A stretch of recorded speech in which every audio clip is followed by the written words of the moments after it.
benvidas e benvidos e benvidas a todos a Falamos do Noso a todo risco.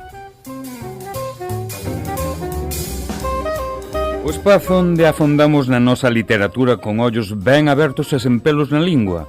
Hoxe chega a terceira entrega dedicada ao Porco de Pé, a satírica e mordaz novela de Vicente Risco que segue a ter moito que dicir sobre o mundo no que vivimos.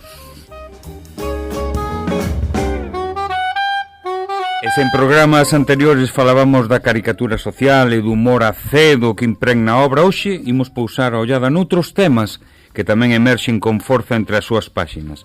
O noso protagonista dun Celidonio segue coa súa meteórica ascensión social, demostrando que con cartos e un pouco de desvergoña e mesmo con ignorancia, en Galicia non só pódese pasar da tenda de ultramarinos a ser unha persoa de postín sen maiores problemas. O diñeiro abre portas, pecha bocas e transforma a percepción que os demais teñen dun por moita grosería e moita ignorancia que leva ás costas. Pero esta historia non se conta só dentro do ámbito local. Xa estivemos por Madrid, máis alá, nese epicentro de poder e das influencias onde as decisións se toman e as modas se impoñen.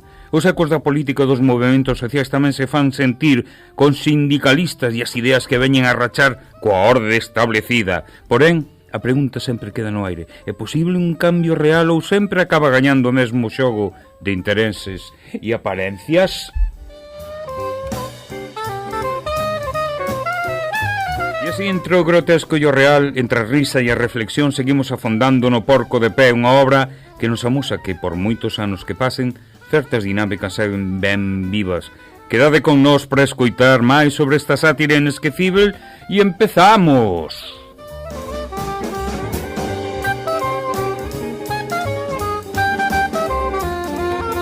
Moi boas, outra vez a todos, e moi boas, Ángeles, que tal? Moi boas. Boas, boa tarde. Eu veño con toda a enerxía, parece que... Collémola agora, detrás de ti arrancamos. Nós somos diésel, temos que ir a modo. Toño, que tal? Ben, xa escoitei o Cuco o Benres, que é sempre un sinal de alegría, non? Eu acordo dos meus fillos cando eran pequenos, sobre todo o neno que ten 40 anos. Bueno, neno ainda. Víaso cun talante especial cada vez que escoitaba o Cuco e quedaba como fascinado. Ali no Piñeiro, o Cuco habita na tempada que pasa aquí entre nós, e era un sinal de que algo empezaba a cambiar, non? De que cambiábamos de tercio, entrábamos nunha época xa máis fermosa, máis alegre, bueno, entón ben. entón ben, porque, bueno, xa estamos aí nesta primavera incipiente, inda que o Cuco é un... Cuqueiro, xa... o cuco. Sí, señor. Madrugón é cantareiro é madrugón. Bueno, podemos dedicar xa... Podemos iniciar a dedicar... En lugar do Porco de Pé, en vez do porco, o próximo día teremos a guitarra e mandamos unha. Moi ben. Bueno, como dicíamos antes na preparación deste programa, ainda nos quedan cousas de que falar, ainda que xa falamos ben delas. Non sei se queres apuntar algo máis. Sí, igual para retomar o fío, non? Igual tamén convén non perder o contexto. Estamos na dictadura de Primo de Rivera, que Risco inicialmente acolleu con boa fe, pero que ao cabo de un ano pois xa viu que aquelo non ia por onde parecía que debía ir, o que de entrada fora un abrazo agarimoso, pois se convertiu en un sentimento de absoluto rexeite, non? Do que estaba a pasar. Entón vemos como aparece o que vai a ser o protagonista, pois nese contexto. Chega de fora, é un maragato, chega un Oria, como lle chama Risco, obviamente, Ourense, entra en contacto con xente da súa mesma orixe, con maragatos, e a partir de aí empeza un cambio, unha transformación, non? O Baldomero e a Emerenciana son unha xente moi especial que sobrevive inicialmente malamente, pero que grazas a non gastar un can, pois van medrando, e Celidonio entra nese contexto como un traballador da súa tenda, un empregado, un multiusos, un mancebo, que din os ortodoxos. E vai medrando hasta tal punto que tras a morte dos seus sogros, pois il casa ca súa filla e sigue nese proceso de ir medrando non só económicamente, sino tamén socialmente. É máis discutible que medre tamén culturalmente. Que pena. Sí.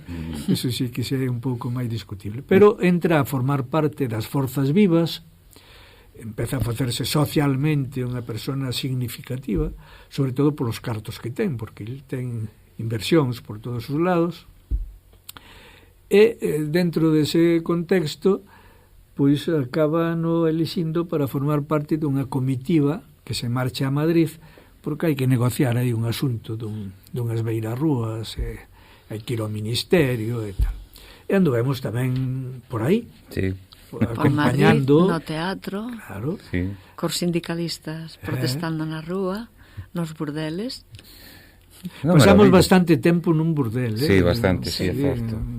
Certo. E bueno, el o pasa ben e o pasa mal, non? En algúns casos o pasa ben, noutros, pois, o do sindicalista non hai que esquecer que unha das causas da chegada da dictadura de Primo de Rivera foi o clima de pistolerismo que había no país, sobre todo a partir dos acontecementos de Barcelona, bueno, que xa comentamos en algunha ocasión aquí, non? Os que tiñalle moito medo don Celidonio, ¿no? Terror. Terror. Tiñalle pánico. Os sindicalistas, enfermaba solo con oílos nombrar, non? Que peligro Pensaban que era había. como os cazadores que andaban a busca do cuello e estes andaban a busca do patrón a ver a quen lle pegaban un tiro, non? Veno a dicir el en términos máis ou menos parecidos.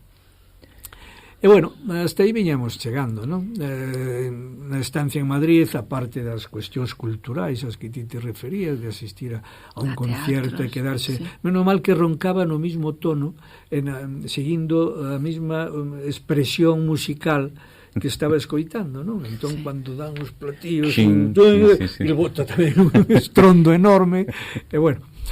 Pero a cousa depois non resulta moi ben, aparte de que non consiguen para nada a subvención nin nada disto, pois a cousa non vai alá moi ben.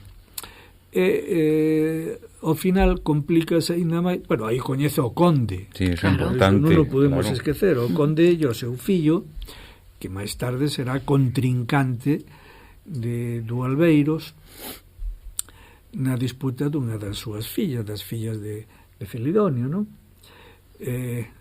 Falamos xa do carallo 29? Tratámoslo unha vez, pero moi pouquinho, ben despois. Que algo dixemos. Sí, Ben algo despois. dixemos, pero Ainda ben dixemos despois. está máis adiante. ao respecto. Sí. Bueno, e máis ou menos esa chegamos. Voltan a Ourense, todo fora moi ben, pero non conseguirán nada. Pero bueno, todo fora moi ben, nin beirarrúas, nin cousa por o estilo, moi boas palabras, boa disposición. Incluso reciben no ABC, non? Sí, Os sí, brazos tamén. abertos, Sí, sí, sí, porque... Sí. Luca de Tena, non? Sí. Fanse a foto e toda a historia, pero recién chegado a Ourense a cousa cambia.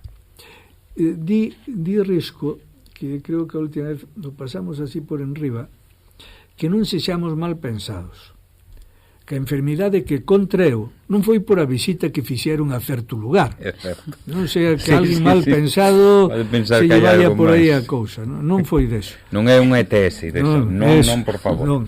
Non, foi outra enfermedade, cousa. unha especie de escarlatina, Sí, algo sí, rubio, sí, algo sí, non Esta sei que. enfermidade é consecuencia do que era o Celidonio, medio home, medio porco. Sí, Claro, claro. era tal... Pero somatizou esa Somatizou unha enfermidade ese estrés e esa presión porque era carne de picadura de Era zorza. carne de picadura. O sea, levamos toda a novela coa descripción deste home que era carne para zorza, Todo era era- grasa, era unto, Todo era era grasa, porco, grasa, entonces sí, sí, o sí. normal é que contraiga a enfermedade propia. dos porcos, que Claro. sería o E aí onde mal quedamos? rubio, Bueno, non? e aí foi onde quedamos, e aí donde Sí. entra en escena un novo protagonista, non? Un pouco alter ego Sí. de Risco, yo, polo contrario, a Celidonio, que polo menos en principio aparece como o máis espiritual, o máis exquisito, o máis tal, exquisito no senso portugués da palabra, non? Sí. Eso che quería preguntar, Antonio, que quanto hai de risco no Dr. Albeiros? Hai moito, hai pouco? Sí, teño lido varias cousas incluso contradictorias, non? Que si era o alter ego de Risco, pero creo que Risco non se arriscou a tanto, por moito que se chamara Risco. Aí está, Sí. aí fixeches un xogo de palabras perfecto, Bueno, non porque sería moi evidente, non?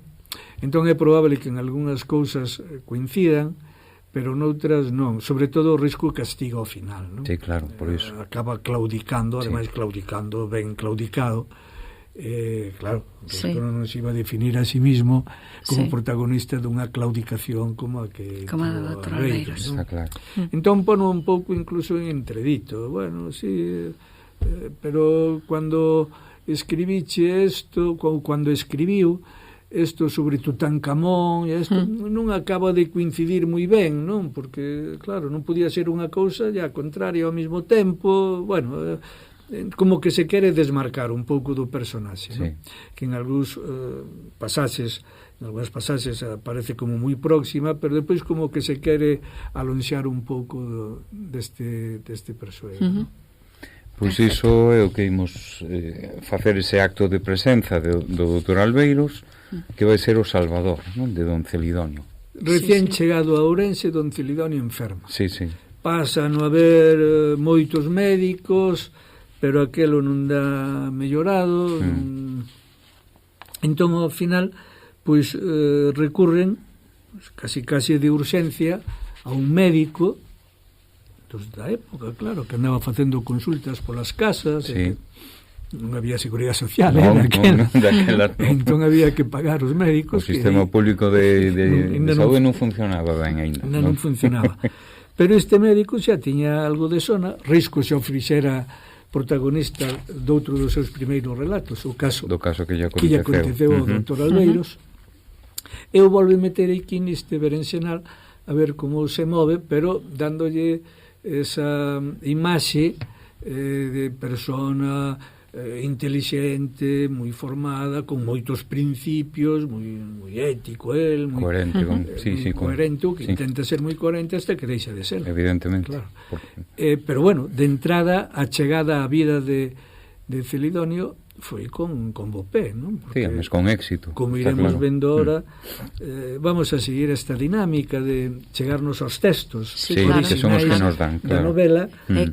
Son quen mellor pode definir claro, todo o que estamos falando. Sí. E que depois iremos comentando pouco a pouco.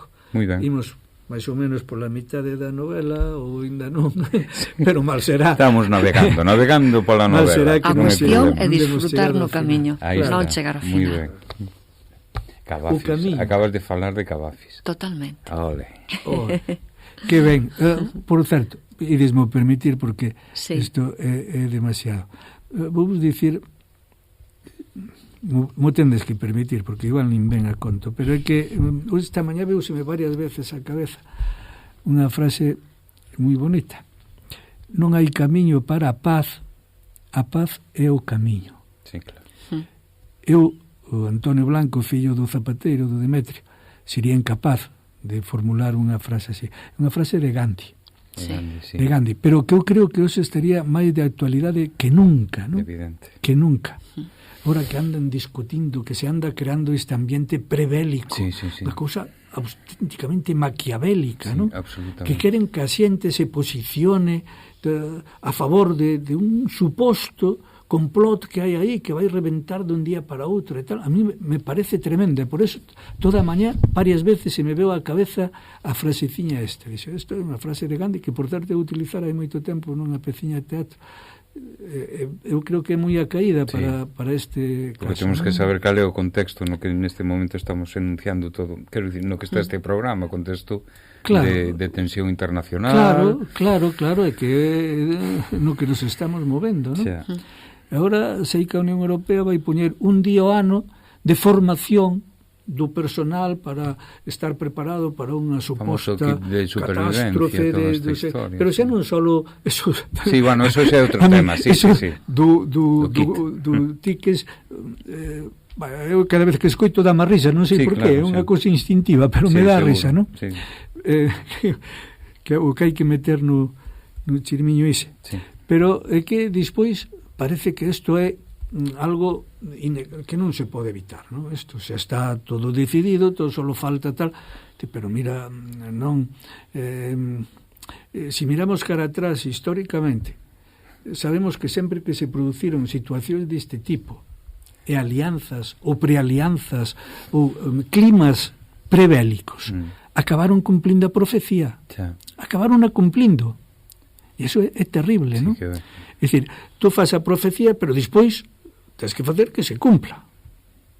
E iso é tremendo, porque aí cualquier circunstancia que nunha situación normal non tería maior trascendencia, nesa situación sí que vai ter outra trascendencia, non?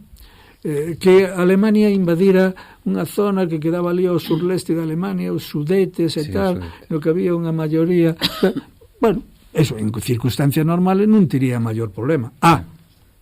Pero non eran circunstancias normales. Xa había un montón de alianzas previas, de temores recíprocos e tal, bastou que foi... aí estamos xa, aí estamos todos.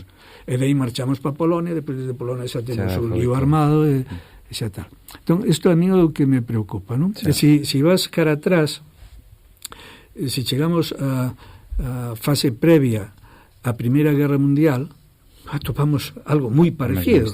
As dúas grandes alianzas que se van creando, que tamén, hasta que chega tamén un momento concreto. E se nos volvemos ao país, pues, a situación prebélica da República é igual, non?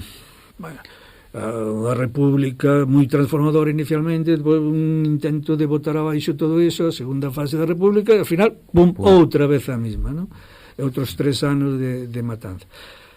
A guerra é un gran invento no que sientes que non se coñecen entre sí, mátanse entre sí, para que outras sientes que si se coñecen entre sí, non se matan entre sí. Claro.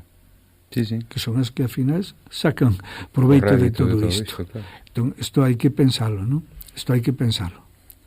Unha guerra sempre trae mortos. Sempre trae mortos.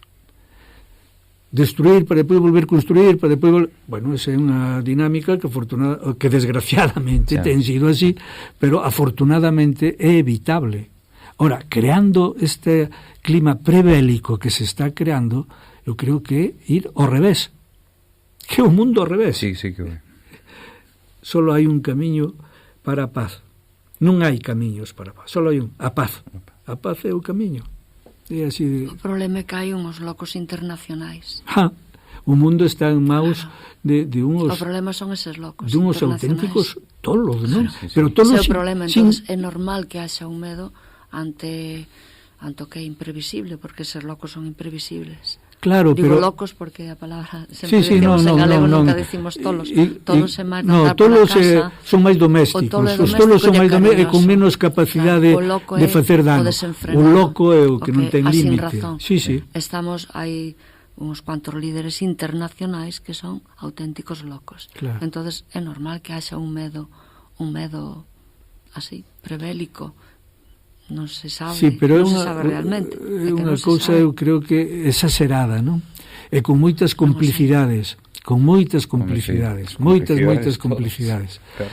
E claro, vamos nun tren que leva aos seus mandos a personas que só teñen moitos cuartos, pero do resto, por o que se está vendo, pouquiño, non? Son porcos, seguen sendo porcos de pé. Sí, son porcos de pé. Claro. Para volver a aterrar no sí, para volver porcos de pé dan medo. Moito. E é normal que a población teña medo. Moito medo. É normal. Os políticos cercanos á población é normal que teñan ese medo tamén, porque estamos en mans de porcos de pé tolos. Claro. Locos, non tolos. Non. Ese matiz é un matiz moi interesante. O estás utilizando máis con moito criterio. Os tolos, poden ser incluso amigos, familiares, o tole un familiar, do entorno, o tole un amigo que cariñas. A veces o que hai que proteger, que tal, non? O loco é outra cousa. O loco é unha forma de utilizar un estranxeirismo que sería, porque non é nin siquiera do galego, para decir o tolo malo, non? O tolo que o loco desenfrenado, que non ten razón, sin razón. Sin corazón, sin nada, o sea, non... paranoico, que non sabe en que contexto está e tal. Bueno, sacamos un par de minutiños ao programa. No, está ben, porque ao final isto segue sendo o contexto histórico do que acabas de decir. E esperemos que as cousas circulen por outros camiños, ou polo camiño da paz. Bueno, pois cando Celedonio estaba así tan mal, os médicos o empastillaban por todos os lados, porque íbamos ler nun dos textos, non? Pois a cousa vai de mal en peor, está máis para lá que para cá, entón xa como último recurso hai que ir a buscar o doutor Albeiros, que ten sona de ser un médico moi eficaz, pouco ortodoxo, pero moi eficaz. E vamos entón co doutor Albeiros. Vale.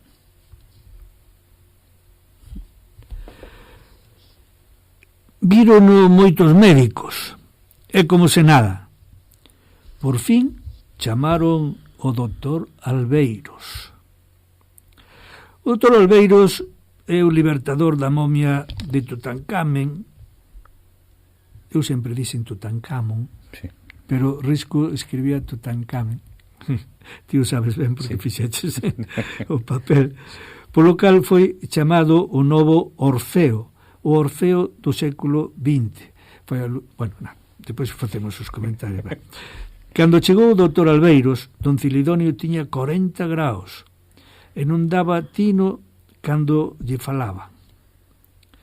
O doutor examinouno ben e viu como os lamparós vermellos ian cubrindo todo o corpo. Era unha febre eruptiva, mas endexamais el tal vira nun cristián.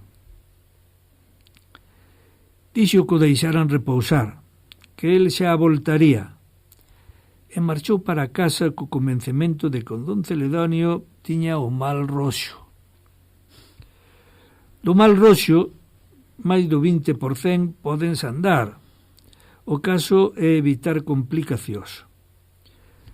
O doutor Albeiros botou polo burato do común todas as menciñas que lle puxeran os outros médicos. Fixo estar ás escuras, e moi arroupado, e a dieta absoluta, e non deixou que ninguén lle falase. E salvouno. Cando don Celedonio chegou ao alcalde, quiso facer o doutor Albeiros médico do axuntamento. Eso importaba moito, ser médico do axuntamento. Acaballe de rendir un servicio impagable. É un recoñecemento absoluto, o triunfo, non? Deste Orfeo, que querías comentar algo seguramente de Orfeo. Sí, seguro que fai alusión á fábula de Orfeo e Eurídice, non? No que, bueno, hai un contexto parecido. É fermosísimo, sempre lle conto, de verdade. Bueno, seguro que por aí iría a cuestión.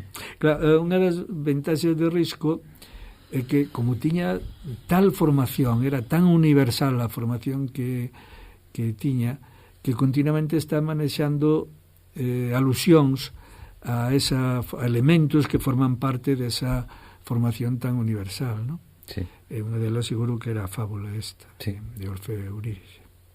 Eso é o culturalismo e o que lle chaman tamén intertextualidade, traer textos de outras, quero dicir, de outras literaturas e demais. Claro, a veces isto pode dificultar a lectura, sobre todo moito, en persoas que non coñecen ese contexto e que pode ese é o problema, sobre todo, bueno, vos ben sabedes de certo, bueno, do público adolescente que non ten se cadra acceso porque non sei, porque hoxe teñen acceso a todo, pero cando falo, e isto que, pues, se hai interese sempre se sabe, se non, pues, bueno, o de sempre. Pois que, a cura definitiva do doutor Albeiros. Sí, Dixo que tirou polo burato do común todas as menciñas que lle foran dando. O burato do común é un eufemismo tamén moi chulo. É bonitísimo. É moi... Claro, sí. O váter, sí. O aseo, o excusado, ese tipo de eufemismos que utilizamos a veces, pues, para evitar estas escatologías. Moito máis directo. Sí, correcto. Sí. A min chamame a atención, levo desde que estuvemos outro día con isto da descripción de que da visión onírica, que el vio os porcos que logo se puxeron de pé. Sí, como él. Sí, como él, o sea, porcos como él, exactamente. Entonces, pensando xustamente no contexto de guerra que había no momento desta novela, entre o contexto entre a Primeira Guerra Mundial e a Segunda Guerra Mundial, que é un contexto prebélico e de desconfianza, de terlle medo a todo, España, tal cual estamos vivindo. España parte tiña a súa propia guerra con Marrocos neste momento, acababa de producirse non solamente eran o desastre de anual, non solamente eran as guerras mundiais, senón que eran as guerras particulares de cada país. A min sempre me chamou moita a atención que unha das manifestacións artísticas era o expresionismo. O expresionismo é a deformación da realidade. Por exemplo, o cuadro ese de Munch, o cuadro ese do grito, que aparece o grito e aparece unha boca grandísima que case ocupa todo o cuadro e logo unhas ondas no espacio pero mete medo ese cuadro.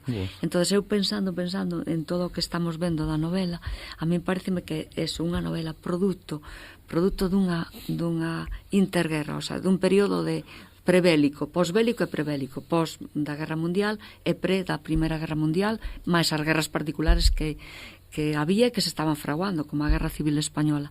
E parece unha novela que ten o mesmo estilo, a mesma maneira cos pintores expresionistas, porque a maneira que tende a describir a cada un, logo verémoslo nos personaxes que, e sobre todo a Celidonio, é totalmente exagerado, é o que vimos tratando sempre, esa caricatura deforme é como o grito de Munch, o sea, é toda unha boca grande para reproducir un berro. Ai, que ben ha caído, Sí. Maravilloso. Non, mira que estamos facendo referencias ás cuestións pictóricas a propósito de Xavier Varela, e cada hora traes aquí o berro de Munch. Sí, é que me parece a barriga de Don Celidonio é o símbolo perfecto de toda do diñeiro da burguesía, pero claro, é o grito de Munch, é unha barriga non sei, inmensa, deforme, totalmente exagerada, é un expresionismo perfecto. Si algo caracteriza a arte do período de entreguerras é a crise da razón, non? O racionalismo nadie dá douras por el, para que valía tanto racionalismo ao longo da historia, ao final acabara conducindo a unha guerra moito máis destructiva das que houbera. A Gran Guerra lle chamaron no seu momento, porque nunca houbera unha tan destructiva como aquela, non? Entón, se a razón non nos é útil, que podemos utilizar para a guía creativa? Pois a sin razón e o absurdo. Claro. O absurdo, surrealismo e dadaísmo, non? Expresionismo, e todas as tendencias que van por aí, pero todas a marxe da razón. Evidente, claro. Da razón, non? O dadaísmo, o absurdo. Sí, absoluto. A única justificación que ten a obra dadaísta é que é absurda. Absurda. Ese é así, ¿no? É así. Incluso o propio nome de dadaísmo é absurdo. Total. O que fixeron Zara e os que fixeron o primeiro manifesto dadaísta foi abrir un diccionario, miraron a ver por onde que era, dá eso que pon no diccionario, a veces na parte de arriba para saber cual é a primeira sílaba e a última sílaba da paz. Dá. Pois está che ben isto, dadaísmo nos cadra moi ben. Que significa? Porque tens que significar algo. Isto é hermosamente absurdo, non ten nada máis que eso, non? Se empezas a mirar as obras máis coñecidas do dadaísmo, pois irían por aí a maior parte delas. A única justificación que teñen é que aquelo é absurdo. Non sei se paga a pena. Hai unha obra que eu sempre utilizaba para explicar isto, unha obra de Man Ray. Man Ray é un escultor por chamarlle de alguna forma, norteamericano desta época, que a plancha. A plancha, o nome que lle puxo na exposición é cutó, regalo. Entón, imaginademos a situación, unha plancha, pero aquel lle pon na base da plancha, vamos a regalar algo útil, non? Se facemos un regalo, algo funcional, algo que lle sexa útil, que lle sirva para algo e tal. Entonces, cutó, regalo. Pero lle puxeches na base unha fila de puntas, de clavos, soldados. A ver quen plancha con esa plancha. Claro. Pero queremos regalar algo útil. Sí. Como se cuadra isto? Unha sin razón. Sin razón, absurdo. Claro, sí. Eso era o que pretendía o dadaísmo. Claro. Dado que a razón non nos vale para nada, mira, a donde nos ten levado. Pero xustamente ese é o espírito do medo que hai nos ambientes posbélicos e prebélicos. Claro. Hai medo. Neste caso, interbélicos, porque acababa de rematar a Primeira Guerra e xa se estaba preparando a Segunda, non? Ese medo reflexase no mundo artístico desa maneira, co irracionalismo, de algún xeito. Pero o expresionismo, fixados ben que é un berro, o expresionismo é o medo máis puro, porque o dadaísmo, por exemplo, vale, é irracionalismo total, a razón non ten sentido porque non nos conduciu a nada bo, a razón, entonces ahora vamos por o camiño da sin razón, pero que o expresionismo é coller a realidade e berrala, deformala, levala ao extremo, deformala e levala ao extremo, claro, que é a barriga de Don Celidoni, que dicías ti antes, claro, é a barriga de Don Celidoni, no cadro de Munch, o expresionismo máis grande que o personaxe vai cruzando unha especie de ponte nunha lagoa que o leva a ningún lado. O do grito. O de Munch. Sí. Claro. E depois hai outra vía de escape que nesta época se pon en marcha tamén, que é o surrealismo. Claro. O surrealismo. O mundo dos soños, o mundo onírico. Sí. Aí a razón aí... Que sale ben que sale acá tamén o mundo dos soños. Claro. Sale aquí tamén o surrealismo. Claro. É unha novela artísticamente completa. Claro, está perfectamente enlazada co mundo. Moi complexa. Por eso non porque sí, perdón. Non, perdónate. O surrealismo explora un ámbito a donde a razón non dá chegado. Claro. Somos incapaces de programar os nosos soños. Subconsciente. Somos incapaces. É o subconsciente, o que está por baixo da conciencia. Por eso se levantaban os 3 porcos de pé, ainda que xa estaban xa tiñan o coitelo, tiñan o coitelo metido. Fratricida. Claro. Os matadores, os matanchís dos porcos. Ese espacio exploraron tamén os artistas deste período de entreguerras, non? Claro.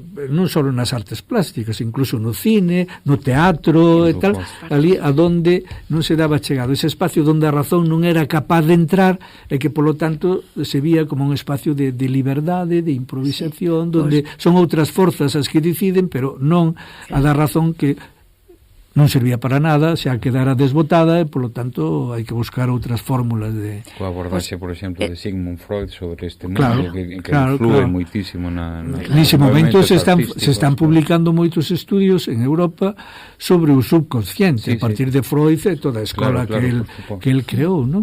Sí. Que eso se move a marxe da razón, é outro mundo, non? Pois son valores engadidos para esta novela, porque Risco explora todas as vanguardias aquí na súa narrativa. Sí, para min ten unha conexión pictórica grande de exploración. Dillo ti a Xavier Varela, se ten unha conexión pictórica, por favor. Supoño que sí, porque os seus cadros están aí e son tamén nun estilo de exploración irracional e expresionista, pero sería outro análise. E hai un dato... Pero bonito, que Xavier Varela... coller a pintura para reflexar a novela. Sí, claro. Hai un dato que Xavier ten apuntado que a mí me parece tamén interesante dentro desta mesma formación amplísima que tiña Risco, non? Como utiliza elementos estatísticos para justificar o que está dicindo, non? Sí, tamén. O Albeiros, que era unha persona inteligente, moi respetada e tal, di que unha porcentaxe, non sei, vexo exactamente aquí cales son, máis do 20%. Do 20%. Pódense andar. poden andar, poden sair adiante. Que quere dicir que o 80% non sai, o sea, que este tiña moitas posibilidades de non sair adiante, pero ao final pois salvou, non? Sí. E salvou. Os porcos casi non se salvaban, cando ya apareció o mal roxo morrían. Os porcos ala iban, o 80% ala iban. Por eso o doctor Albeiros é o salvador de Celidonio. Claro. Porque raros, os porcos raramente se salvaban. Era unha desgracia o mal roxo nunha corte de Galicia. Era unha desgracia. Porque morría a ceba toda que tiña. Sí, e era o alimento. E era o alimento tal. Entonces, que este home, aínda que se salva un 20%, este nese 20%, e co conseguir o doutor Albeiros é moi significativo, non? O doutor Albeiros é ese bálsamo que necesitaría o Celidonio para ser outro Celidonio. No, pero chegou ata onde chegou. Chegou ata Salvou. o corpo, pero o corpo realmente non a tocou ni o intelecto, que foi unha pena. Temos que seguir. Pero xo temos como alcalde, así que agora xo vamos a ver a vida e milagros do alcalde Celidonio.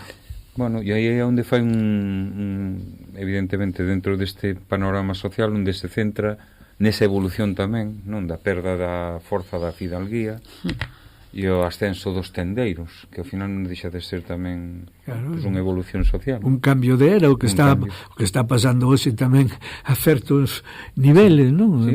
Porque o ultraliberalismo está fiando máis... Estamos volvendo a este modelo, non? Claro. Os que teñen cuartos organizan viaxes a Marte, ao mesmo tempo fabrican coches e tal, e ao mesmo tempo dicen tamén a donde se pode vender, donde non se pode vender, que condicións se poñen, que é así. Bueno, pero además sin ningún tipo de pudor, que ese é o problema tamén, quero dicir que ahora dinche, pues ahora, bueno. Non podemos evitar, eu creo, que facer referencias á situación actual, non? Inda que estemos falando dunha novela que se sendo publicou... situacións históricas diferentes, coinciden moitas cousas. Claro. E por eso é inevitable ler o Porco de Pé, é inevitable facer referencias ao que sucedeu naquel momento e o que vai pasando neste momento, sin ter ningunha guerra mundial en riba das espaldas. Claro, sendo conscientes, ademais de que, non sei se vos destes conta, que imos cara aos 100 anos da publicación do Porco de Pé. Estamos no 25, quedan nos 3 anos para que se cumpla o primeiro centenario da publicación, non? O ano 28 é un ano moi, xa vos lo dixe, un anos mirables, eso hai que traballarlo tamén. Bueno, a ver se daquela ainda seguimos. Sí, bueno, o ritmo que vamos podemos seguir aí. Sí, dixemos, non, isto vai andar, pero vai andando así, vai andando en gordiño, que chaman tamén. Vale. Vamos entón cos modelos. Lemos cos modelos. Sí, creo que sí. Tócame a mí? Sí, o a ti, Xavier. Si non a vostede. A mí. Pois alá vamos cos modelos de relacións e prácticas sociais fai 100 anos. En principiaba ali a idade do comercio, dos escritorios, das comisións e das representacións. Na cidade rural e fidalga había moito tempo que baixaran os señores da executoria e subiran os políticos e os empregados. Agora baixaban os empregados e subían os tendeiros. Os fillos dos fidalgos apuntábanse nas inmensas hostes dos horteras que papaban a vida enteira da terra aquela. Os donos das tendas e almacéns, xefes daqueles exércitos da compravenda, da circulación e do crédito, tiñan ao seu mando a nobreza toda do tempo dos Pardo, dos Madruga e dos Andrades. Fillos de coronéis, de maxistrados, de xefes da administración, de médicos, de abogados, de catedráticos, barrían os locais, cargaban os fardos, medían varas de xénero e pesaban azucre e pemento nos baixos e nos sótanos das tartas de pedra e cemento do negocio, herdeiras dos pazos da fidalguía. A linaxe fora suplantada por a razón social. A razón social. Xa é unha denuncia que, bueno, tamén fai Otero, que xa falamos tamén un pouquinho dele. Sí. A decadencia da fidalguía, entre outras cousas. O sangue xa non vale, e agora vale la pela es la pela. Claro. No? E esa é a realidade. Hai algunhas expresións que igual conviña aclaralas, porque para algunha xente, sobre todo a xente máis nova, pois hoxe isto non o entenderían ben. Medían varas de xénero. Sí. vos posiblemente recordedes aínda, eu estou vendo o Delmiro, o Eulogio, tal, que tiñan unha vara. Sí, era a unidade de medida, era un sí, metro, sí. pero de madeira. Entón, para medir o xénero, abrían a peza, botaban encima do mostrador e cabara, iban, tal. Bueno, pois eso era o que facían istes, non? Medir varas de xénero quere dicir eso. Digo por se o mellor algunha xente, sobre todo xente nova, isto non... E isto de sótanos das tartas de pedra? Si, os sótanos eran os sotos onde tiñan o almacén dos xéneros, das mercancías. Sí. Vale. Casi se podía dicir, non, que o poder neste momento estaba no económico. Claro. Estaba entonces nos políticos e nos tendeiros. Claro. Os tendeiros metidos a políticos. Tamén. Bueno, como Don Celidonio. Que Don Celidonio, mira, fixadevos ben, é que esta é unha teoría social, dunha revolución social que houve naquele momento, unha revolución económica, unha revolución social naquele momento. Porque esta novela tamén ten unha carga histórica e social é moi grande. Claro, estás facendo un panexírico á novela que é maravilloso. É o que é a novela, pero é que é o que é a novela. É dicir, non me digas que aquí non está a historia de fai 100 anos. Está todo, eu creo que... Aquí está a CNT. Mira, estou perdoando a comparación, sí, está todo, pero quero dicir que é como porco, aquí aproveitase todo, absolutamente. Claro. Fixadevos que pasamos dunha época... Idade Media, finais da Idade Media, a dos Pardos, dos Madrugas, a dos Andrade, as altas linaxes, non? Que eran os que tiveran o poder no seu momento. Daí pasouse a outra era, a dos abogados, os catedráticos, fillos de coronéis, os militares, os magistrados, xefe da administración. Durante outro tempo, eses foron a clase dominante, non? Sí, pero agora... Agora non. Eses agora están subordinados. Agora somos que barren. Agora somos que están no servicio dos outros. É unha forma moi directa, non? De dicir que pasaron a un segundo plano, non? Fan os traballos así de... Sí. Pero fixadevos que certeiro. É dicir, o poder agora están ostentando os políticos e os tendeiros. Claro. E Don Celidonio... Os tendeiros metidos a políticos. Don Celidonio é tendeiro e político. Claro. Entonces, é pensador.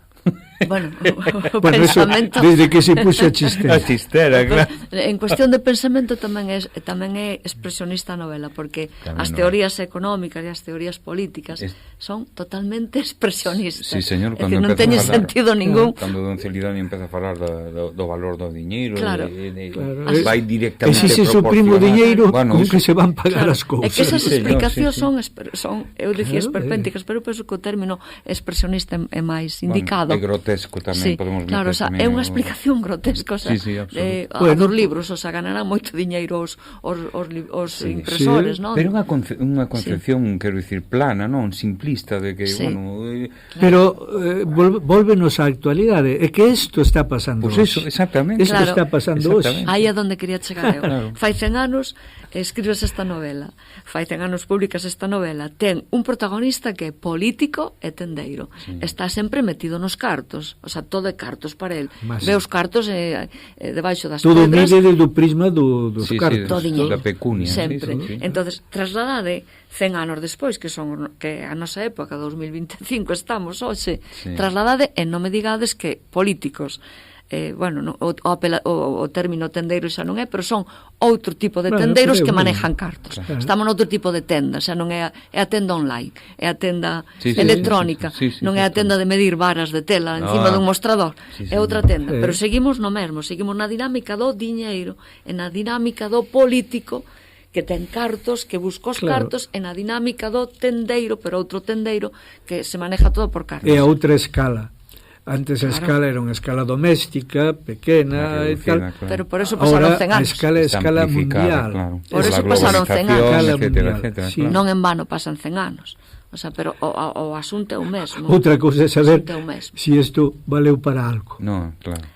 Esa é outra cousa. Eu pensei, cando dixeches, comentaches o de Gandhi, ademais, eu pensaba tropezar na pedra 50.000 veces outra vez. E se facemos unha, que eu desde logo non vou a facer agora, polo menos, pero unha retrospectiva por a evolución histórica, as vésperas de todos os grandes conflictos que ten habido, sempre encontramos situacións semellantes. Sí.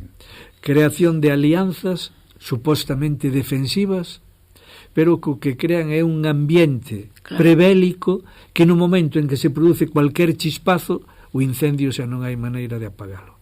Hasta ahora sempre ten sido así. E é moi peligroso que se está facendo ahora, porque é volver a repetir a historia, non? E se volves a repetila, o máis probable é que acabes tendo o mesmo resultado. Esperemos que non haxa o chispazo, que só quedemos neste medo prebélico. Agardemos, eu confío moito en que hai unha cultura creada ligada á paz, á negociación, ao raciocinio e tal, que vai ter un contrapeso importante. De feito, se empeza a telo, non? Ou se dándolle unha ollada aos xornais, xa se empeza a ver movementos, non? Movementos de colectivos, de xente posicionada claramente. É normal. Esperemos que eso teña suficiente contrapeso, non? E senón, pois, que hai que seguir facendo os quisis de supervivencia, non? Perbélicos e tal, que a min realmente é algo que me dá terror. Me dá terror, non? Polo que lle están metendo a xente na cabeza. Si, además é unha xente que ten xa unha cultura audiovisual moi relacionada, quero dicir, con obras de carácter audiovisual moi distópicas, non? Na que aparecen persoas que están sobrevivindo a un holocausto nuclear e teñen, sabes, é que a xente veo e digo, bueno, como nunha película, digo, cuidado. Sí, últimamente hai unha trayectoria xa longa de situacións destas extremas, non? De que a xente eso vai facendo un pozo aí, non? O único que fai falta é algo que o active. Ni máis nin a chispa esa música, claro, esteu metido no búnker, que ten que sobrevivir con nada, que está perseguido por todos os lados. É algo que a xente hoxe é fácil de imaginar. En outra época que non había esta cultura cinematográfica das artes escénicas e tal, pois a xente sería hasta complicado imaginar unha situación así, pero hoxe é algo que é fácil de ver, non? Fixadevos, si é importante a novela, que si esta naquiño nos leva a falar de todo isto, non? É enlazar o de fai 100 anos co de agora, para que vexades a dimensión social, política incluso, e histórica que ten esta novela. Non é un panegírico, está aquí nas líneas estas, acabamos de lelas. Que sí, pero basta que facer un análise desta novela desde ese punto de vista. Sería moi doado que poidese facer esa iba a facelo, sería moi doado porque daríase outra dimensión á novela. Pero todo isto é así, e debe ser así, porque socialmente é así, a razón social. Claro, señor, moi ben, si socialmente é a xente máis considerada, máis valorada, máis tal, é normal que sea o que ten o mando, que ten o poder, non só o poder económico, sino outro poder ese que antes tiñan a xente da cultura, a xente da ciencia, a xente de tal, e que antes tuveran os nobles, porque xa lle viña de nacemento, e que tuveran, e se seguimos para atrás, pois os que foran, non? Os que por algún momento tiñan máis poder, casi sempre poder económico, pero non sempre, a veces outro tipo de poder, non? Bueno, pasamos aos personaxes estes. Sí, imos facer un percorrido polas persoas, personaxes e persoeiros que debuxan un pouquiño este ambiente do Café Novelti. Sí, témolos que imaginar na tertulia do Novelti. Donde estaba o Novelti, Antonio? En Ourense, donde? En Ourense Risco tivo varias tertulias, polo menos 5 ou 6 tertulias, pero como Novelti ningunha con ese nome. Era unha afición da novela, entonces? Eu creo que o nome sí. Polo menos afición da novela. Hai un café que non me vais a ir agora, que o café onde ian... Sí, desde o Tucho, o Roma, o Parque, Risco estuvo en 5 ou 6 tertulias que ademais de alguna forma se identificaban con él, non? Digamos que este Novelti pois sería unha desas tertulias, ou o resumo de todas elas. Claro, o resumo de as que Risco acostumaba a acudir, non? El normalmente polas tardes saía sempre a dar unha volta despois de xantar pois iba a unha destas tertulias e despois a tomar uns viños por outros sitios que tamén están bastante identificados, bueno, era unha persona que na casa moito non paraba, Bueno. pero sobre todo polas tardes noites, non? Sabemos tamén os recorridos que facían pola noite, donde remataban, porque era un local que tiña unha boa temperatura, ainda que fora no inverno, e cousas así. Claro. Bueno, eso máis ou menos é coñecido. Pero isto pois sería unha desas moitas tertulias nas que sabemos que o Risco era unha persona que adoitaba estar ali e que ademais era moi respetado, non? Entón, estes pois nos podemos imaginar como personaxes que están sentados á mesa na que non estaba... son reais, ou sí? Reflexan... Bueno, pensa no dos europeos en Abrantes, xa deu bofetadas... Sería real o tipo. Sí. O prototipo, o arquetipo, sí. como lle queiramos. Non é real a identificación. A identificación, o nome, pois... Pero digamos que pode estar falando de calquera. Estas Herairas pode ser calquera. Sí, pero mira que a ser das Airas máis curriño, porque ao final tratase de un poeta comunista de costume. O a ser das Airas... Poeta comunista, non podría ser un poeta facha. O Gandulces... Sí. O Fuco Barbeiro, o abogado que tal, pois son todos o Restituto Méndez, o Sobreiro, que, bueno, iremoslos coñecendo ahora pouco a pouco, non? Este é como un programa de televisión pola tarde, falar de personaxes. Claro, eu creo que... Unha tarde de tele, falando de persoeiros do Porco de Pé. Que temos que montar é ese, non? Ali na fundación está, eu creo que moi ben reconstruído, o espazo, non? Sí. Da tertulia, bueno, na que estes están sentados ali alrededor de Riscollos que acostuman a ir por ali. E ademais ten un cadro xusto do Aser das Aires con unha especie de polo super chulo. Pois empezamos polo Aser das Aires. Vamos ver, quen pode ser Aser das Aires? O fillo do Samuel das Airas, Aser das Airas, saiu poeta, cal no espiño na zarrosa, segunda curso e expresión de Respión, por máis que fose el tamén unha rosa espiñenta. O que Platón pensaba dos poetas, de acordo neste punto, co foro interno de Don Celidonio, se Don Celidonio tivese foro interno, e se tendo foro interno ou non o tendo, soubese Don Celidonio, o que é un poeta, non estaba mal pensado. O Samuel das Airas podíase permitir o luxo de ter un fillo poeta, e o fillo de Samuel das Airas podíase permitir o luxo de selo. O Aser das Airas ía todos os días tomar café ao Novelti, na mesa do fondo, ao lado da porta de espelliños biselados por onde un vai ao Mexadeiro. O Aser das Airas. O Aser das Airas era xa mozo dunha das fillas de Don Celidonio, a Emerenciana. Era comunista, pero era poeta tamén de vanguarda. Isto último é o sello definitivo. Pero volvo a decir... Poeta de vanguarda. Comunista. Comunista. Pero poeta de vanguarda. Sí. Co comunismo trouxe unha nova orde social. Comunista e de vanguarda. Sí, pero evidentemente aquí sí que hai unha visión bastante satírica do concepto, non? Exactamente. E estou pensando... Destes cursis. Sí, cursis, claro. Pero se vos dades conta, porque de verdade que me quedo, igual que estás facendo alusión aos distintos cadros, sai a Ser das Airas, cun un polo, logo podía ser Lacoste, pero de poñer o crocodilo que pone a fouce e o martelo. Claro, para que se identifique ben. Entón, fíxate que o seu pai era tan rico que hasta se podía permitir o luxo de ter un fillo, o que vale decir, un mangante que non facía de nada. Esta expresión é perfecta. Permite o luxo dun fillo poeta. E el ten. E ademais comunista e de vanguarda. E de vanguarda. O sea que o luxo do pai era extraordinario. E o luxo do fillo tamén, claro. Moi pouca xente se podería permitir ese luxo. El por vivir sin dar pava auga, e o pai por ter un fillo que tampouco aportaba nada, pero que presumía de ter un fillo así. Fixadevos nunha cousiña. Esta Ser das Airas no Novelti sentábase ao fondo, ao lado dunha porta con espelliños biselados que sempre deforman a realidade bastante. Estamos no expresionismo en todo o demais. Por onde se vai cara ao Mexadoiro. Claro. Non é nin a primeira, nin a segunda, nin a terceira vez que vais a ir esta... O repite máis veces. Repite máis veces. Sempre que fala do Novelti, fala desa porta de cristais biselados. Por que Risco pon acá un poeta? Qual é a intención? Por que non nos sentou no medio do Novelti?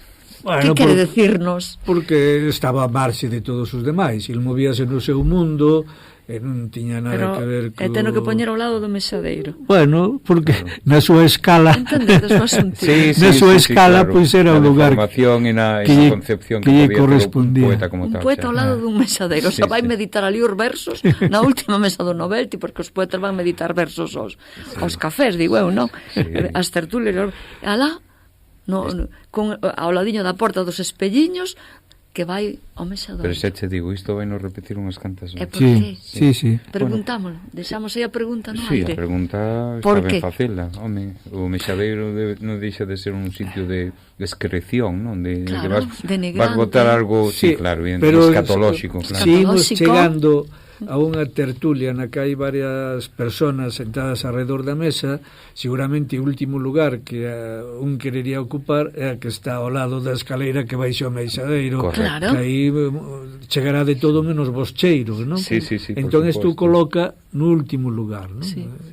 Ali, a pregunta é, siga aí, non? Que intención tería Risco cando coloca aí a determinada xente? Eu creo que esa é de despreciativa. Despreciativa. Unha crítica, claro, algúns destes arquetipos, non? Distes que van ademais de fantasma, claro, non? Claro, que vai porque de este é un poeta fantasma. Pero un comunista pero é fillo dun pai un polo la claro, costa. Pero é fillo dun pai moi rico. Se vos fixades no cadro que hai na fundación, detrás do Aser das Airas vense as chimeneas da fábrica do pai. Sí. Pero o pai era un tipo rico. Claro. Que se podía permitir ter un fillo como este, podíase permitir non pegar pau. Dice que é como unha rosa, pero el mesmo é unha rosa espiñenta. É outra definición que lle dá, a parte de poeta comunista de vanguarda sentado ao lado do mexadoiro, é un poeta como do foro interno de Don Cilino tamén un xogo chulo, un xogo de palabras alucinante. Solo lle falta dicir, e si supera quen era ese tal Platón. Sí, tamén, bueno, claro, evidentemente. Que non o di, pero se intúe. Creo que está a piques de dicir, non? Pero o narrador evidentemente o que pon aquí primeiro non ten foro interno e ainda que o tivese a saber se sabería o que é un poeta menos sabería o que é Platón, obviamente, e menos sabería o que é este Richepin, que me parece que era un escritor francés que defendía os marxinados.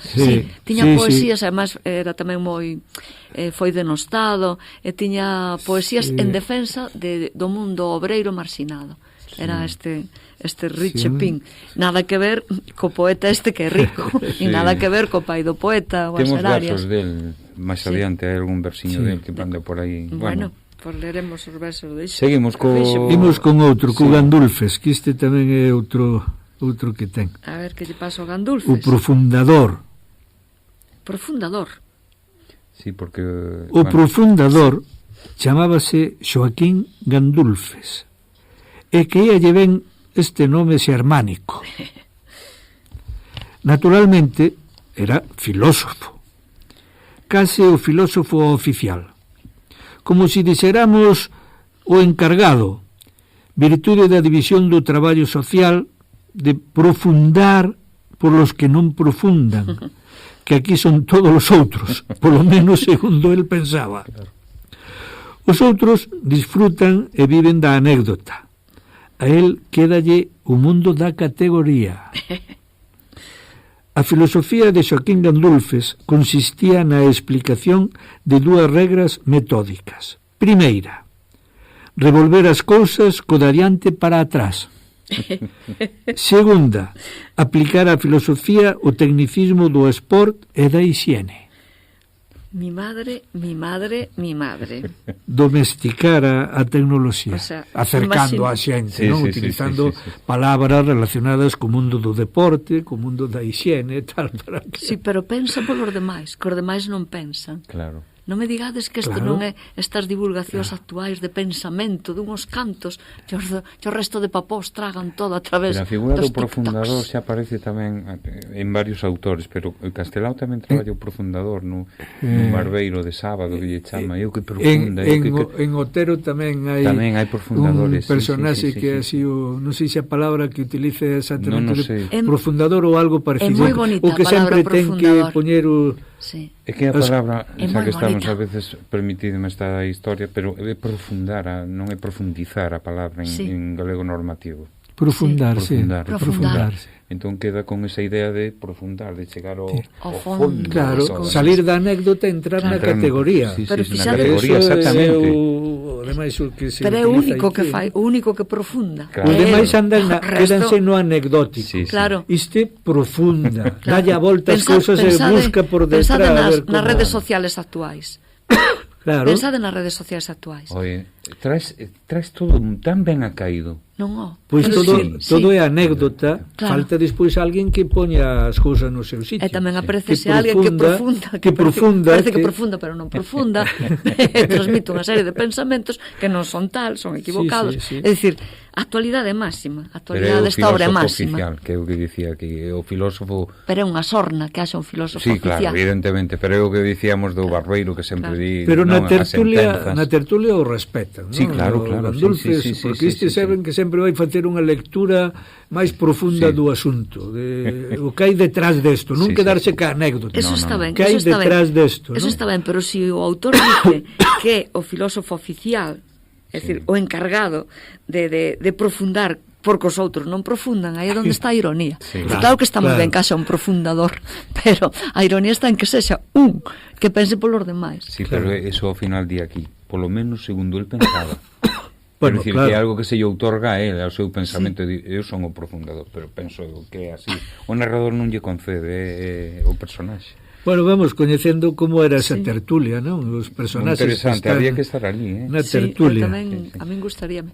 Vamos co Fuco Barbeiro. Fuco Barbeiro. Ai, que pereza. É moi grande. Leo ti, Antonio, toca ya Antonio. Eu acabo de ler, pero si teño que volver el borbo, pero... Le. Fuco Barbeiro, o abogado coxo, unha perna máis longa e outra máis curta, sobre todo gris, callada de prata, sobre todo, bueno, sí, sería unha especie de abrigo, sí. Unha prenda de tal, sí. Eso. Callada de prata, anteollos afumados, bimba, sombreiro de copa, leite acedo. Cheiraba. Non estaba conforme con nada, nin coa igrexa, nin coa monarquía, nin co capitalismo, nin coa sociedade, nin coa muller, nin coa sogra, nin co sogro, nin coa cuñada, nin co cuñado, nin coas irmás, nin cos irmáns, nin cos fillos, nin coas fillas, nin co Tribunal de Dereito, nin cos xurados, nin cos testigos, nin cos procesados, nin co fiscal, nin co tenente fiscal, nin co abogado fiscal, nin cos fiscais sustitutos, nin co acusador privado, nin co Código Civil, nin co Código Penal, nin co Código Comercial, nin ca lei de enxuizamento civil, nin coa lei de enxuizamento criminal, nin coa lei de hipotecaria, nin coa de augas, nin coa de minas, nin coa orgánica do Poder Judicial, nin con ningunha outra lei, nin co costume, nin coa xurisprudencia, nin co dereito subxectivo, nin cos clientes, nin co abogado da parte contraria. Isto é de vértigo.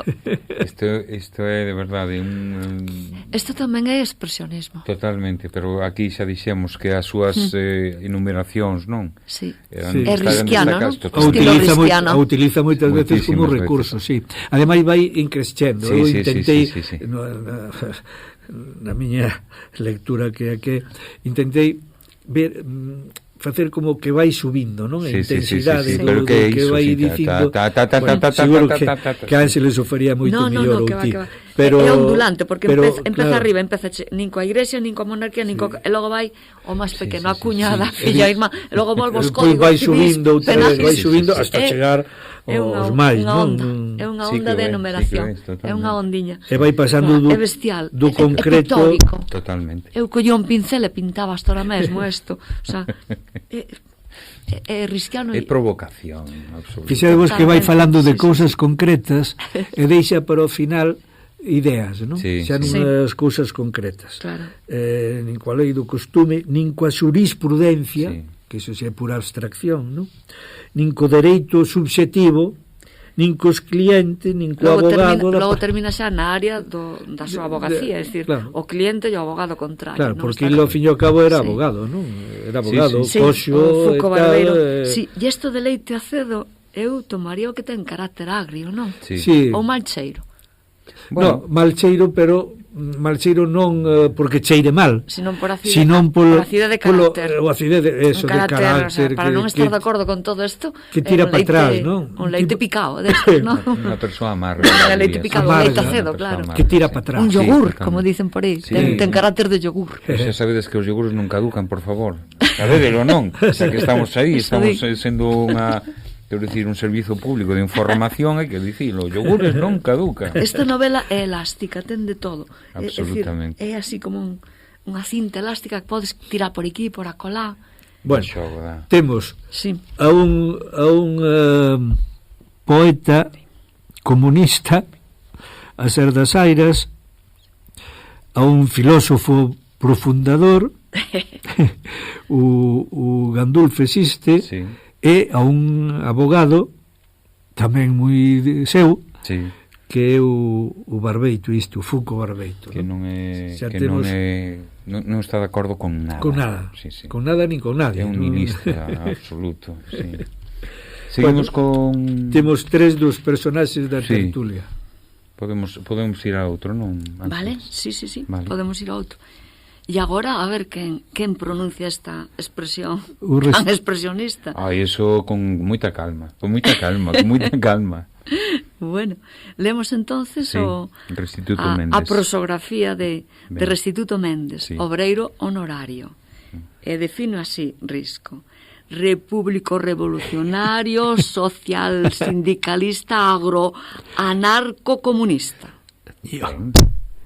Hai moito, hai moito. Republicano, e revolucionario, sindicalista, anarquista e comunista.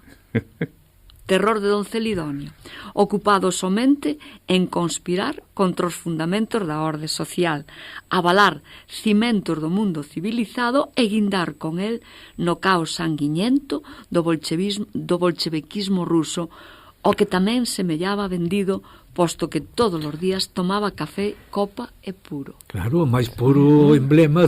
Bueno, deixamos os comentarios. O pintor de vanguarda que ten que haber en todas as vilas e que, aunque sexa pintor, aínda non en principio a pintar por 2 razóns de honradez artística, que son as seguintes. A primeira, porque antes de principiar ten que aprender todas as teorías de todos os xefes definidores de todas as estéticas das 1756 escolas de vanguarda que houbo dende que Cézanne pintou os xogadores de cartas. E a segunda, porque para principiar a pintar ten que agardar a que veña a última moda, non sexa que despois vai a ser catalogado entre os pintores pasatistas. Deches aquí 2 perfis, máis que nada para que non se pense que o Restituto Méndez é un pintor. Deches o do obreiro honorario, non? Do sindicalista, despois o dun pintor de vanguarda que non menciona aquí, curiosamente non fai unha mención con ningún antropónimo, nin nome propio, pero define así, non? O sea, calquer pintor de vanguarda sería este retrato último. Sí, exacto. El aspira, este retrato último. Eso, tal. Fixados, hai el aspiraría a este retrato último, claro, ser este retrato hai último. Unha referencia que o Xavier Varela, non? Captou moi ben a referencia a Cézanne. Xogadores de cartas. Dentro da representación que hai ali, do cadro que hai da tertulia, non? Está outro cadro que é unha reproducción dos xogadores de cartas. Isto non é por casualidade. Enténdese que a pintura contemporánea posimpresionista, Cézanne en principio é un impresionista, dos posimpresionistas, a segunda xeración de impresionistas, comeza con este cadro. É dicir, o impresionismo chegara a un punto que se estaba diluindo no seu propio éxito. Tanto pretender captar os efectos da luz, ao final perdíanse as formas, perdíanse os volumes, aquilo xa non daba para máis.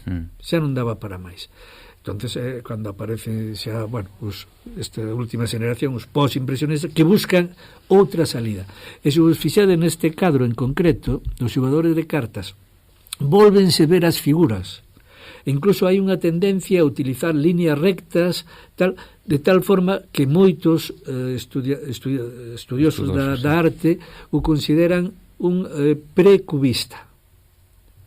o punto de partida do cubismo. Por as líneas. Empeza a recuperar as líneas e a simplificar as figuras e a simplificar as líneas. En os xogadores de cartas isto se ve moi ben, non? Por eso o Risco fai esta alusión a Cézanne como o precursor da arte máis reciente, da máis novedosa, non? Ese sería un pouco o límite, non? O que vende antes, a última expresión sería o cubismo, e despois o cubismo, o impresionismo, e despois un impresionismo que non ten salida, porque tanto tempo investigando na luz, nos efeitos da luz, e máis as formas foran desaparecendo, foranse diluindo, entonces volve a haber a recuperación das formas. E isto aí é onde hai que situar a Cézanne e o punto de partida das novas tendencias posimpresionistas, non? Que sería esta última moda que ten que esperar un pintor de vanguarda para empezar a pintar. O problema dile é que ainda non sabe, non conoce todas as tendencias que leva as mil non sei cuantas tendencias que leva habido, evidentemente 1756 outra exageración de Risco para falar da gran proliferación de ismos que hubo nesa época. Ese é o medo das entreguerras. Os ismos son o medo. É o medo. Son modos de expresión que ás veces, bueno, tamén despois a búsqueda de novas alternativas, non? Claro.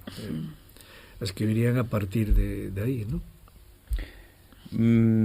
Miramos quen falta nesta lista, porque ao final tamén fai esta numeración, se vos parece, faltan nesta lista o arqueólogo, filólogo, psicólogo, o exiptólogo, o xeólogo, o astrólogo, o etnólogo, o endocrinólogo, o minerólogo, o asesoriólogo, o fisiólogo, o lexicólogo, o biólogo, o paidólogo, o bacteriólogo, o frenólogo, o antólogo, o histólogo, o torrinolaringólogo, evidentemente, o epistemólogo, o bacteriólogo, o fenomenólogo, o psicopatólogo, o radiólogo, o odontólogo, o zoólogo, paleontólogo, y o teralogólogo.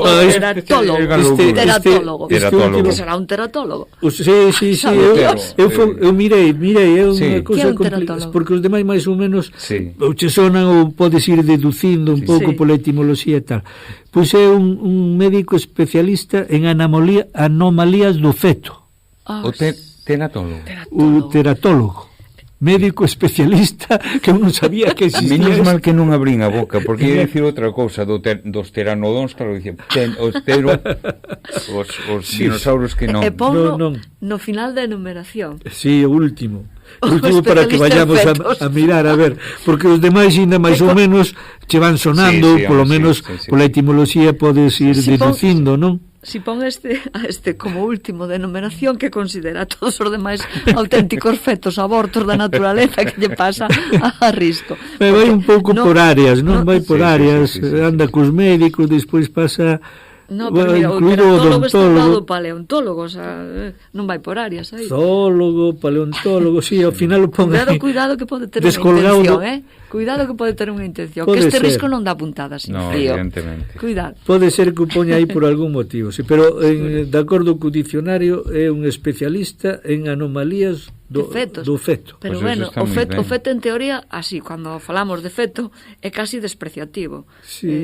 Pareces un feto, eres feo como un feto, é moi despreciativo sendo origen da vida. E se por encima ten anomalías. Claro, se encima pon no final desta enumeración, non me digades que pode haber aquí unha intención narrativa. Pero o que dicía Toño, se non entendemos ese universo que envolve toda as intencións do propio Risco, pois ás veces seguro que perdemos algunha información. Pero é normal. Pero é curioso este rasgo de estilo que a xente que non está lendo a Risco que o lea, porque merece moita pena meterse nestas enumeracións risquianas. Estas enxurradas, diría eu, verdade, verbais. Parece que lle ferva a cabeza, non? Sí, ferve. Damos colofón co último, parece vos? Sí, eu creo que completa, porque así rematamos non só de coñecer os personaxes da tertulia do Novelty, sino tamén de como a veces funcionaba esa tertulia, non? De como se desarrollaba esa tertulia. Entón, se Ángeles dá a introdución, sí. Nos reproducimos dous personaxes. Pois alá van os dous personaxes que están falando na tertulia, fixade por ben na linguaxe que na maneira de comunicarse que teñen estes dous persoeiros, o a ser das Airas e o doutor Albeiros. É unha comunicación perfecta, enténdese ás mil maravillas. Escoitade. Segue o diálogo entre o Aser das Airas e o doutor Albeiros. Xa entendo. A era da barriga é a era do capitalismo. E a do marxismo, que é igual. Vostede é un pesimista do século XIX. Oxe, a mocidade leda é optimista. É cupletanguista. É idealista. É futbolista. Mellor. Velaísta. Pois claro. Que che aproveite. Pois di un nome novo. Barbadas. Vostede que sabe? E ti? Pois sí. Pois non. Vostede é un fósil. E ti és un feto. No. Con vostede non se pode falar. Vai rezar pola bula. Diálogo edificante. Tronchante. Pois a veces os diálogos que tiñan entre personaxes tan dispares, pois debían ser algo parecido a isto, sobre todo neste caso que hai unha diferencia de idade grande, xa non só unha diferencia ideolóxica ou tal, sino tamén en idade, un novo como era o Aser das Airas e un xa maior. Bueno, pois hai esa loita de quintas e de xeración, non? Claro, e a ver quen se impón a quen. E se chega, pois eso, casi a unha agresión verbal, non? Bueno, pois tivemos ata aquí unha auténtica, pois non semblanza de personaxes, tivemos outra abordaxe e a aparición do doutor Albeiros, e agora temos que facer unha pausa para poder dar máis entrega á seguinte, non?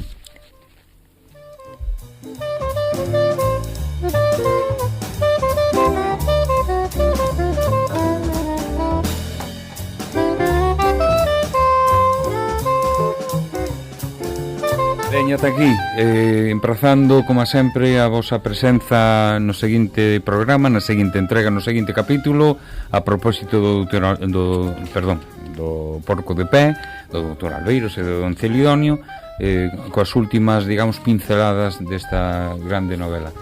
Facemos a despedida, Ángeles, ata a próxima. Ata a próxima. E nada máis.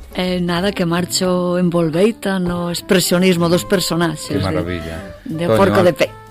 Perfecto. Toño, algo que dicir? Foi un placer, non só o que tratamos do Porco de Pé, de Risco, sino tamén as achegas que fomos introducindo, saltando no tempo do século XIX a 100 anos máis tarde, no que estamos agora, que eu creo que unha das funcións que debe cumplir un negocio como este que nos traemos entre mans, pois é eso, dar claves para interpretar o presente en función tamén do pasado.